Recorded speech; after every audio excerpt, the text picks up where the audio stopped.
Hello, church family. My name is Erica. I use any pronouns, and I am a person in recovery. God set me free from drugs and alcohol on March 21st of 2020, but I know that God's been with me all my life. I was born on my mother's prom night. She came from an abusive father, a Pentecostal mother, and she rebelled against the church because she believed my mama's beliefs were the reason why she stayed in this marriage.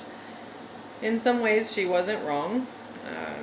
My mama still teaches Sunday school in that church in Piqua today, and I enjoy visiting her there occasionally and seeing my godmother Martha, mostly because their faces light up when I walk in. But I call Hope Collective home today because of the acceptance and inclusion I found here that I have never found anywhere else. Part of my mother's rebellion was living the party life. I spent half my time with her in bar rooms as a kid where I learned to dress and talk one way. I spent the rest of my time in church and at my mama's house where the expectation was to talk and dress completely different. Then I went to school, and trying to fit in there was a whole other ball game. Point being, I always felt I didn't belong and learned to be a chameleon from a very young age. I had no sense of who I was, but in early childhood, I did believe that I knew whose I was. My adoptive father, who'd been my dad since birth, divorced my mom when I was 11, and I began my own rebellion. I recall attending church wearing a Marilyn Manson t-shirt, and the way people treated me was so off-putting that I stopped attending church altogether. No one asked if I was okay or suggested I might need support. These are people I'd known since birth. I'll never forget that, and I will always use it as an example of the kind of church member I do not wish to be. I'll quickly mention the mess and get to the miracle. So at 12, I began drinking heavily. I tried alcohol at 11, but at 12 I was already off to the races. I became promiscuous. By 13, I had tried and was using cocaine. By 14, I was using psychedelics. At 15, I met a guy and entered the first of many abusive relationships in my life. And at 16, I began using opiates intravenously. By age 18, I witnessed my best friend die of a drug-related incident, and I ran. I ran from Ohio, from myself, and from God. That's probably why Jonah is my favorite Bible story. So relatable. But my problems followed me to Florida. Thankfully, so did God.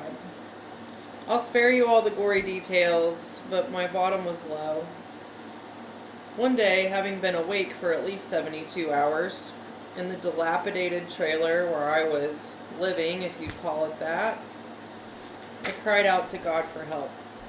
I called my mamaw, and I begged her to pray with me.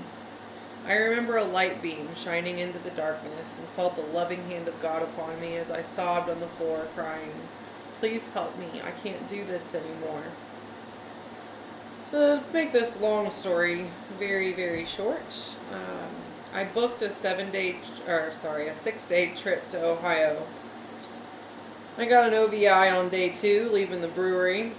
That was a gift that God gave me because I decided that I could stay here, and I began picking up the pieces of my life. And I will say also, I believe in a higher power, and I also believe in a lower power, and I believe that the devil tried to give me reasons that I could just go back and crawl into that hole I came from and die. I got a lawyer, and it was dropped to a reckless operation of a vehicle, and the lawyer said, "Hey, you can go back, and these are your consequences. You can stay here, and these are your consequences." And they weighed about the same. And it was enticing to think that I could just go back. I didn't have a vehicle here. I couldn't drive. I had to move back into my dad's house, and I hadn't lived with my parents since I was about 16 years old.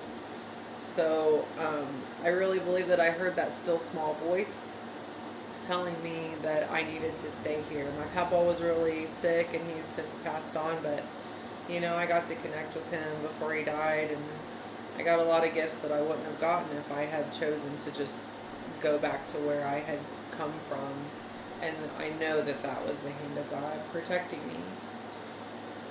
So that was back in 2016 when I came back here, and I didn't get sober right away. But it was a step forward after years of feeling utterly stuck, lost, and defeated. Eventually, I found 12-step recovery, which taught me about a loving higher power and gave me room to connect with it in a way that was meaningful for me. I attended church, I sang, I bawled my eyes out at the altar, and I reconnected with Jesus. I found that Jesus loves me when I'm happy, succeeding, failing, messy, broken, together, alone, in church, or out on the streets. You know, God did not love me any more on my best day in a pew than he did on my worst day out there using. That was an important message I received in a meeting one day, and I've always carried that with me. God's love is not conditional. I also attend a Buddhist recovery group every week now called Recovery Dharma, and I find the love of Jesus there. I find his teachings there. No matter who I date, what I say, how I decorate the temple of my body, how many horror movies I enjoy, Jesus loves and cares for me, just the same as he loves and cares for you.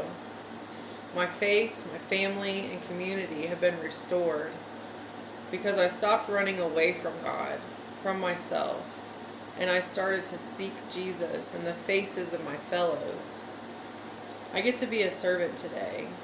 When I was 5 months sober, I went to college, and I became a social worker, a role that actually led me to this church.